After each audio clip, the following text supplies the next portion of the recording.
tujuannya apa? Kita juga harus melihat, juga harus memahami, supaya kita jangan asal dalam nama Yesus, dalam nama Yesus, bisa sesat, saudara. Ya kan? Bisa sesat. Kenapa? Karena, makanya kita memahami, karena setiap tanda ilahi, setiap karunia ilahi memiliki tujuan ilahi dan tujuan jasmani. Itu dia. Ya Allah itu roh, gembala dengan roh kita, nanti Tuhan akan memberikan kebenaran, cara perdamaian. Nama kata lain adalah Salam saudaraku yang terkasih. Kita jumpa lagi untuk membahas napak tilas kerja ilahi Yesus Kristus. Wow. Tapi kita akan menyaksikan satu pujian terlebih dahulu sebelum kita membahas bersama.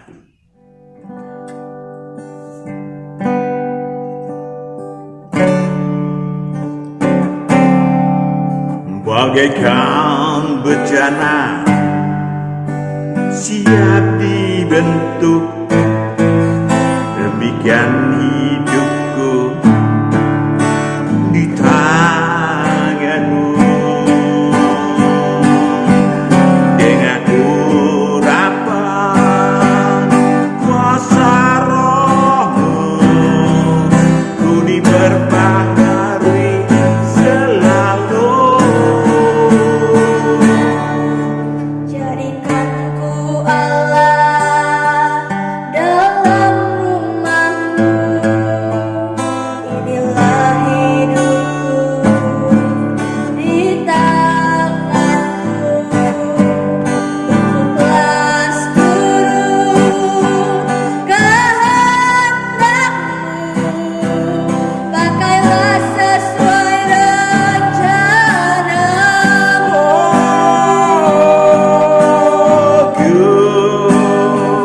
Mais sepertimu Yesus, disempurnakan selalu. Dalam segenap jalanku, memuliakan namamu. Ku mau sepertimu Yesus, disempurnakan selalu. Dalam segenap jalanku, memuliakan namamu. Memuliakan namamu.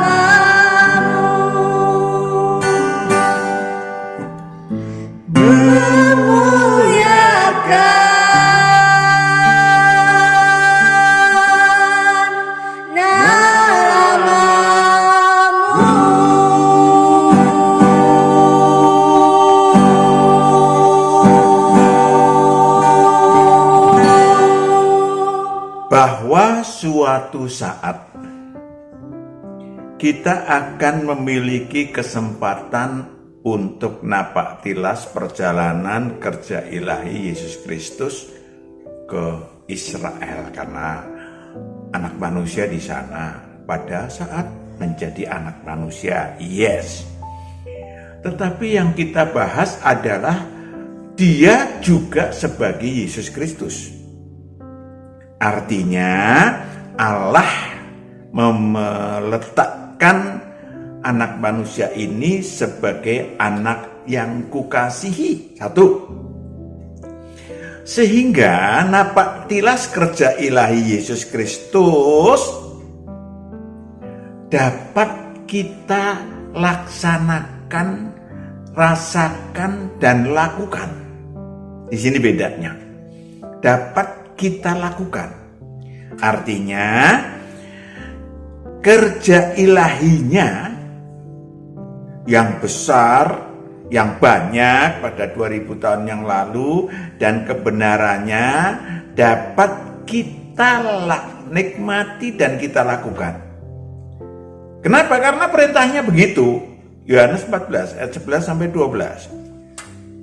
Yohanes 14 ayat 11 sampai 12. Percayalah kepadaku bahwa aku di dalam Bapa dan Perhatikan baik-baik, percayalah kepadaku bahwa aku di dalam Bapa, dan Bapa di dalam aku, Bapa di dalam aku. atau setidak-tidaknya percayalah karena pekerjaan-pekerjaan itu sendiri. Yes, karena pekerjaan ilahi yang dilakukannya. Tapi perhatikan selanjutnya. Aku berkata kepadamu, sesungguhnya barang siapa percaya kepadaku, Barang siapa percaya kepadaku, ini perhatikan. Percaya itu apa? Paling penting dicatat. Percaya, lanjut. ia akan melakukan juga pekerjaan-pekerjaan yang aku lakukan. Ia akan melakukan pekerjaan-pekerjaan yang aku lakukan. Bahkan pekerjaan-pekerjaan yang lebih besar daripada itu. Yes, tidak hanya soal sekarang ini pakai HP bisa WA-WA-an atau teleponan, tetap sehingga tidak perlu mengelilingi danau Galilea karena yang dilakukan pada 2000 tahun yang lalu, tetapi lebih besar, fasilitasnya lebih besar, kesempatannya lebih besar, dan itu dapat kita lakukan. Tapi napak tilas bukan hanya napak tilas jasmaniah, lalu kita cuman melihat melihat bekas-bekas sejarahnya, bukan. Tetapi kita juga bisa dipakai untuk melakukan pekerjaan ilahi yang serupa. Saudaraku yang kekasih, pada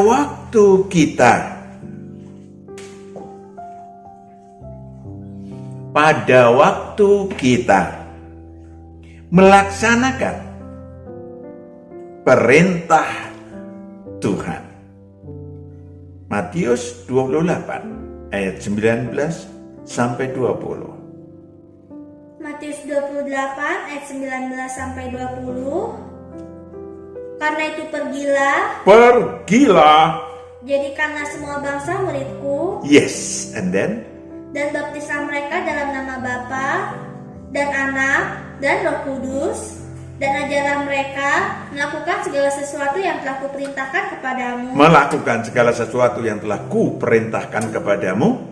Dan ketahuilah, aku menyertai kamu senantiasa sampai kepada akhir zaman. Aku menyertai kamu senantiasa sampai kepada akhir zaman. Menyertai murid-muridnya. And now, kita yang memasuki menjadi murid Tuhan akan belajar dan melaksanakan perintah itu. Amin.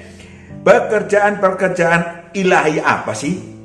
Ini yang mari kita napak tilas sambil kita mempersiapkan diri untuk melakukan hal yang serupa.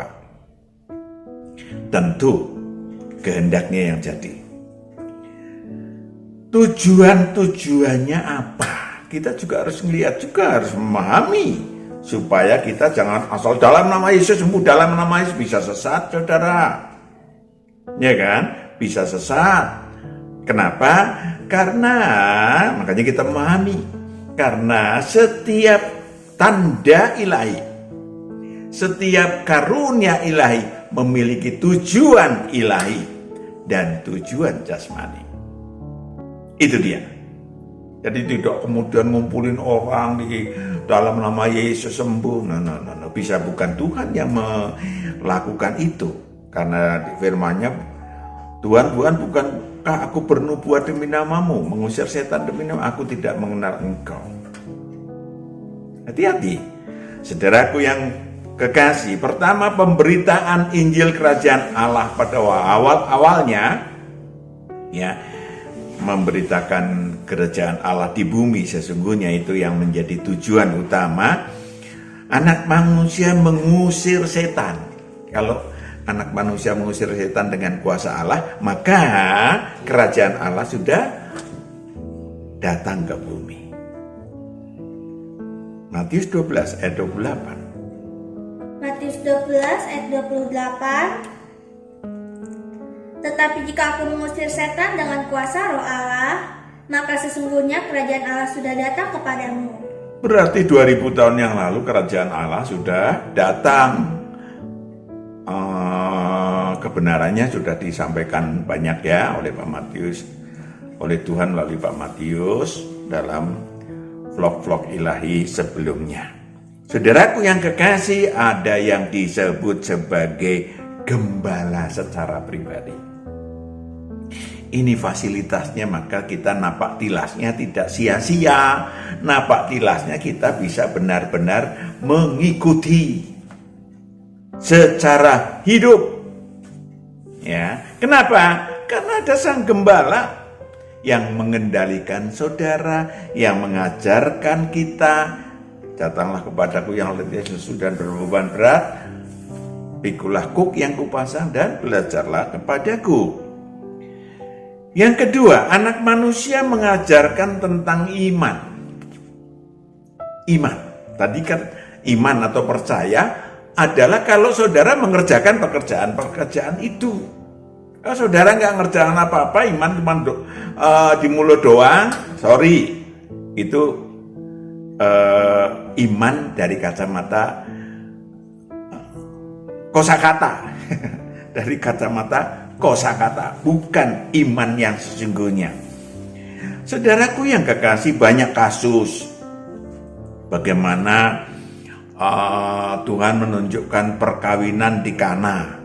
Di perkawinan di Kana, mamanya, inangnya, ibunya mengatakan bahwa kehabisan anggur itu, keluarga yang mengadakan pesta, lalu minta tolong supaya Yesus mengubah air menjadi anggur.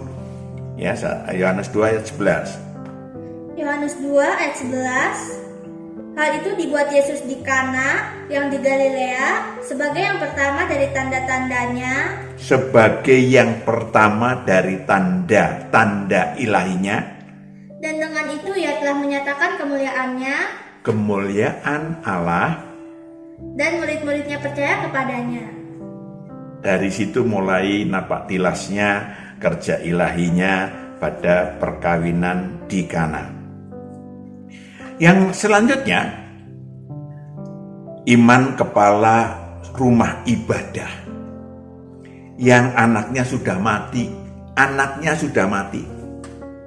tetapi percaya Yesus dapat menghidupkan, saudaraku yang kekasih. Dan benar, dia hidup. Ayatnya bisa dibaca sendiri nanti. Matius 9 ayat 18-19, ya itu juga boleh dibaca lah. Matius 9 ayat 18-19. Sementara Yesus berbicara demikian kepada mereka, datanglah seorang kepala rumah ibadat, lalu menyembah dia dan berkata, anakku perempuan baru saja meninggal, tetapi datanglah dan letakkanlah tanganmu di atasnya, maka ia akan hidup. Perhatikan. Lalu Yesus pun bangunlah dan mengikuti orang itu bersama-sama dengan murid-muridnya. 23. Ketika Yesus tiba di rumah kepala rumah ibadat itu dan melihat peniup seruling dan orang banyak ribut, berkatalah ia, pergilah, karena anak ini tidak mati, tetapi tidur. Lanjut. Tetapi mereka menertawakan dia. Mereka mentertawakan dia. Setelah orang banyak itu diusir, Yesus masuk dan memegang tangan anak itu, lalu bangkitlah anak itu. Saudaraku yang kekasih, itu terjadi. Barusan saja belum lama, tanggal 31 tanggal 2 kalau nggak salah ya.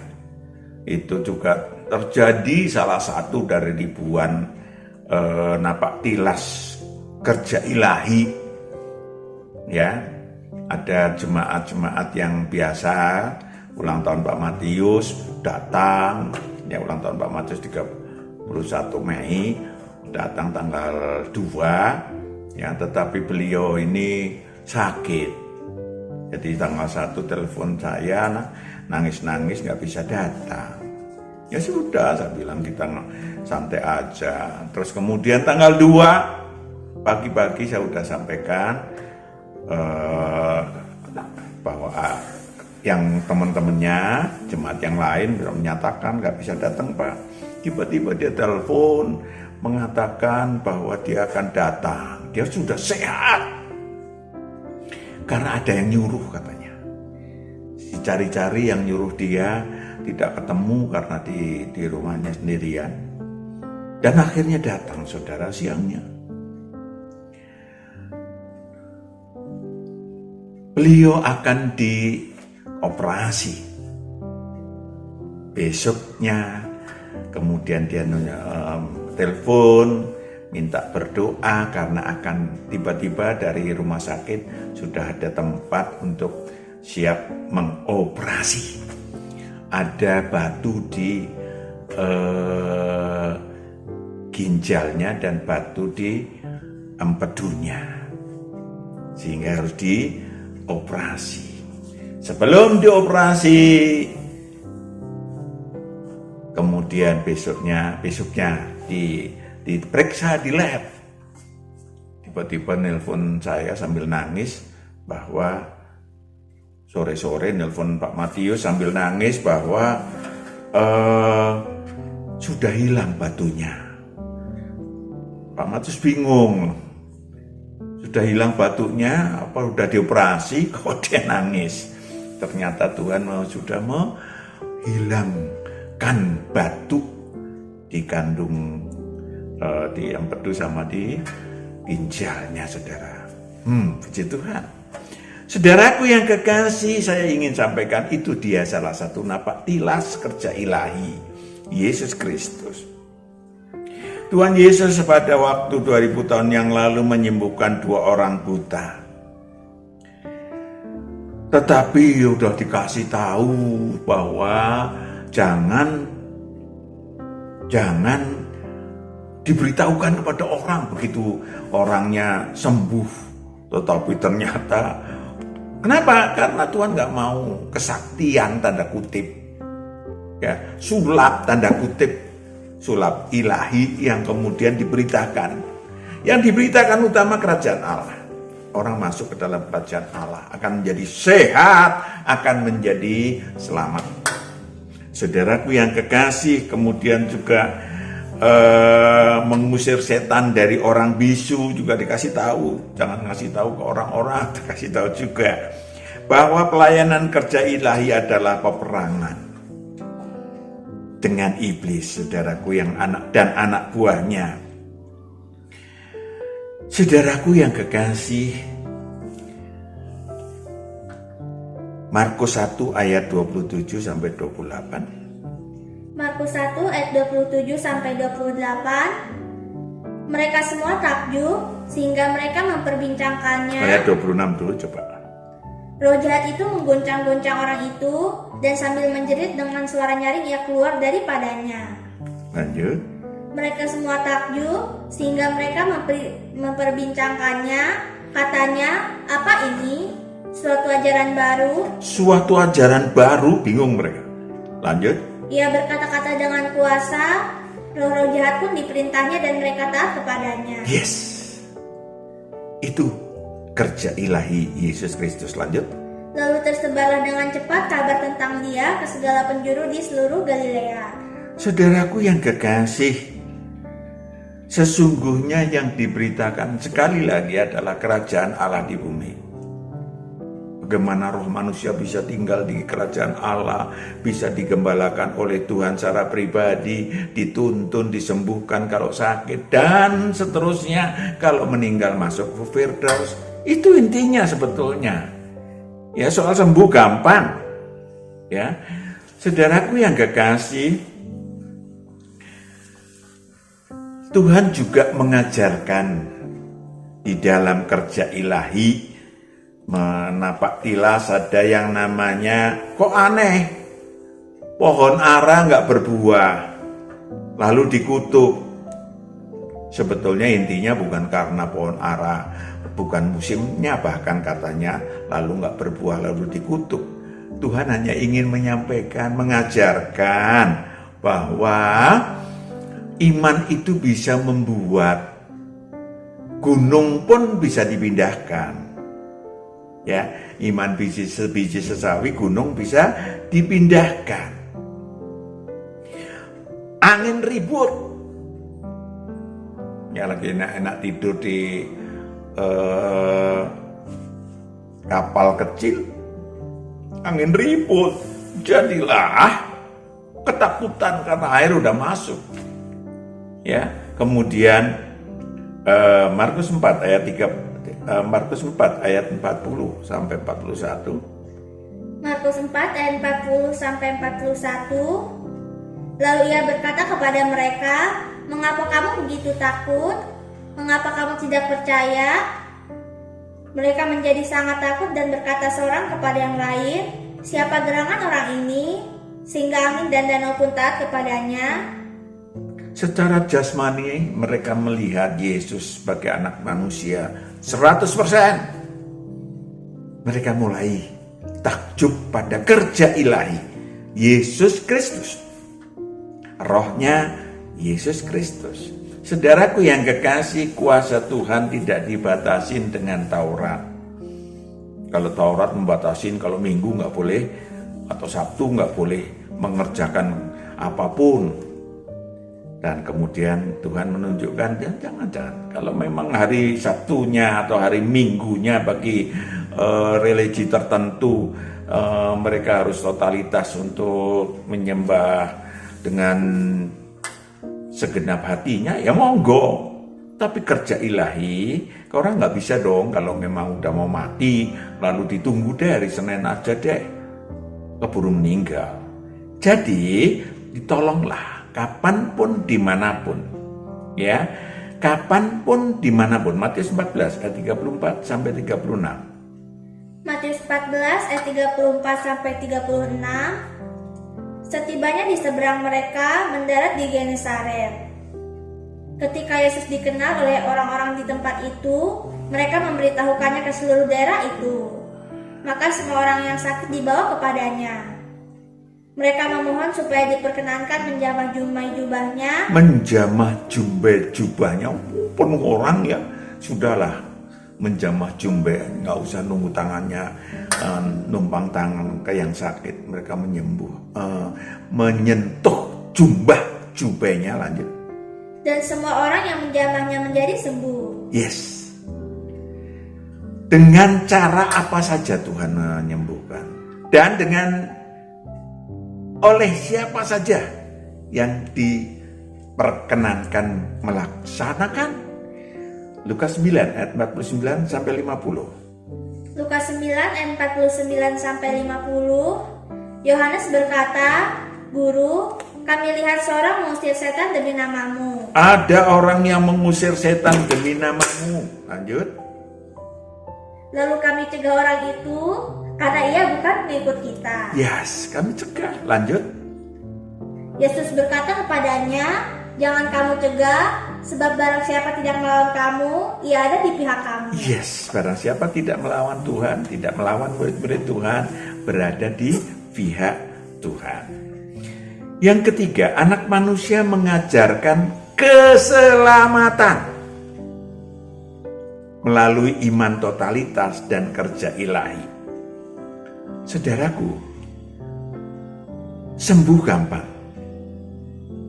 Sembuh dengan cara ilahi mudah. Tetapi kesembuhan dan segala macam entah dimanapun oleh Tuhan, itu sebetulnya tujuannya adalah supaya orang itu masuk kerajaan Allah, supaya orang itu dipimpin, digembalakan oleh Tuhan secara pribadi, supaya orang itu kalau meninggal, maka rohnya masuk ke Firdaus. Itu namanya keselamatan, namanya kebangkitan pertama, bukan nanti setelah kiamat. Bukan. Ini sebetulnya namanya kerajaan Allah. Saudaraku, diperlukan tidak hanya iman untuk sembuh, tetapi memerlukan iman yang lebih daripada itu. Memerlukan iman yang totalitas. Perempuan yang 12 tahun pendarahan, ya, mengejar berdesak-desakan dengan mereka yang mengikut Yesus jalan. tentu darah mengalir kemana-mana di kakinya. Tetapi dia, pokoknya asal ku sentuh saja jubahnya, aku sembuh.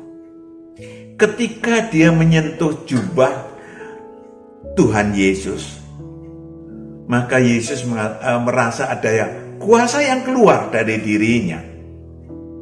Maka dia tanya kepada murid-muridnya, siapa yang menyentuh aku? Lalu mereka sambil tersenyum mengatakan, ini kan desak-desakan Tuhan. Lah banyaklah yang menyentuh.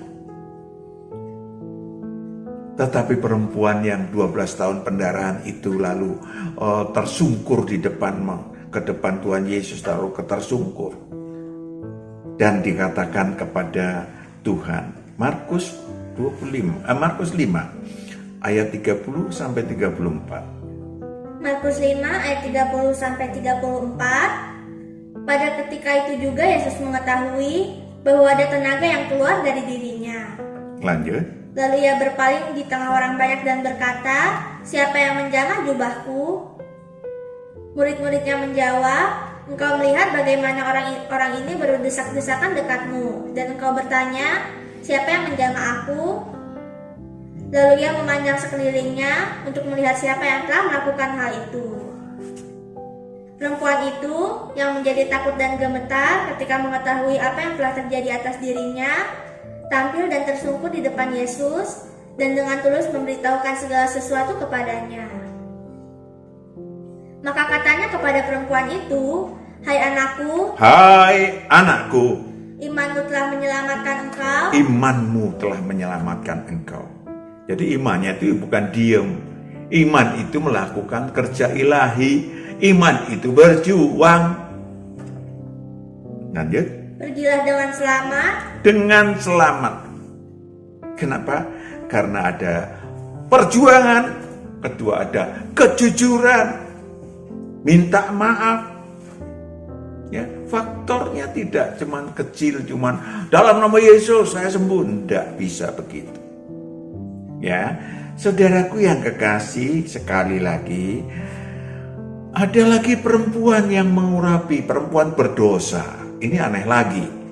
Ya, perempuan berdosa mengurapi dengan minyak narwastu atau minyak wangi yang harganya sekitar kalau sekarang ya ratusan juta. Contoh segede ini ya. Saudaraku yang kekasih, begitu Yesus datang diurapi, dia dengan air matanya dia menangis, menyesal, diurapi kakinya, diurapi rambutnya dengan minyak yang mahal itu. Yudas melotot, dia bilang, itu kan kalau dijual bisa dibagi-bagikan ke orang miskin. Ya, Yudas Iskariot berkomentar demikian, tetapi Tuhan mengatakan, saya masuk ke rumah ini, kalian tidak mencium kakiku, tapi perempuan ini mencium kakiku, mengurapi aku dengan minyak wangi. Apa yang telah kau lakukan? Perempuan itu menangis dan mengatakan, Tuhan, ampuni saya. Lalu Tuhan melihat bagaimana rambut si perempuan itu mengusap kaki Tuhan Yesus. Dan apa yang terjadi? Dia menerima apa yang disebut keselamatan. Lukas 7 ayat yang 49 sampai 50. Lukas 7 ayat 49 sampai 50. Dan mereka yang duduk makan bersama dia berpikir dalam hati mereka, siapakah ia ini sehingga ia dapat mengampuni dosa? Tetapi Yesus berkata kepada perempuan itu, imanmu telah menyelamatkan engkau, pergilah dengan selamat. Selamat, saudara. Jadi hidup ini, saudaraku yang kekasih, hidup ini kita dalam sekarang lagi nampak tilas kerja ilahi Yesus. Hidup ini mari kita isi dengan lakukan untuk Tuhan, sehingga kita tidak takut mati kapan saja. di mana saja. Kenapa? Karena kalau mati Tuhan membawa roh kita ke Firdaus, dan itu sangat dibutuhkan oleh setiap roh manusia. Berkat-berkat ilahi dalam bentuk jasmania sih oke-oke saja. Ya kan, apapun. Tetapi hal itu adalah hanya tanda ilahi. Ya, tanda ilahi. Sekali lagi, tujuannya adalah supaya saudara juga ikut kerja ilahi. Bayangkan aja, waktu Yesus khotbah di satu tempat yang sepi karena dikejar-kejar oleh orang-orang banyak. Sore hari Yesus tanya, tolong kasih makan orang-orang ini. Bingunglah murid-muridnya. Kita jauh dari warung Tegal, jauh dari tempat makan. Di kota harus beli 5.000 orang. Ya, itu sekian ratus dinar. Lalu gimana masalahnya? Itu 5.000 orang. Tuhan, ada berapa ikan pada engkau? Ada berapa ketul roti? Dan itu kemudian dibawa ke Allah, dan kemudian semua mendapat bagian, bahkan lebih berbakul-bakul. Tetapi Markus 6 ayat 30. Markus 6 ayat 30. Kemudian Yohanes 6 ayat 25 sampai 35. Yohanes 6 ayat 25 sampai 35. Ketika orang banyak menemukan Yesus di seberang laut itu, mereka berkata kepadanya, "Rabi, bila mana engkau tiba di sini?" Yesus menjawab mereka, "Aku berkata kepadamu, sesungguhnya kamu mencari aku. Sesungguhnya kamu mencari aku. Bukan karena kamu telah melihat tanda-tanda. Bukan karena engkau telah melihat tanda-tanda. Melainkan karena kamu telah makan roti itu. Karena engkau telah makan roti. Dan kamu kenyang.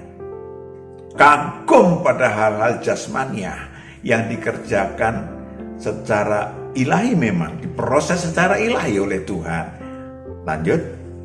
Bekerjalah bukan untuk makanan yang akan dapat binasa. Bekerjalah bukan untuk makanan yang dapat binasa, melainkan untuk makanan yang bertahan sampai kepada hidup yang kekal. Bertahan sampai pada hidup yang kekal.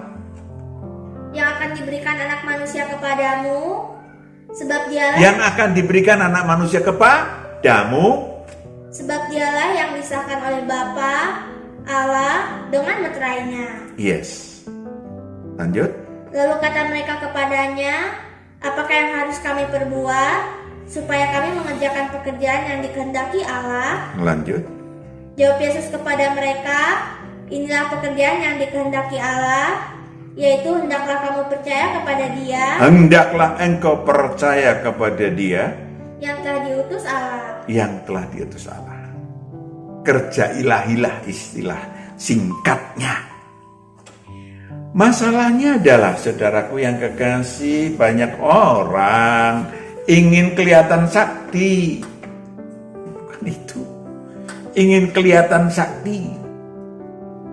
Pak Matius bisa nyembuhin banyak orang. Nggak ada, saya bilang. Yang nyembuhin Tuhan. Saudaraku yang kekasih, yang paling utama itu apa? Lukas 10 ayat 17 sampai 20. Perhatikan baik-baik.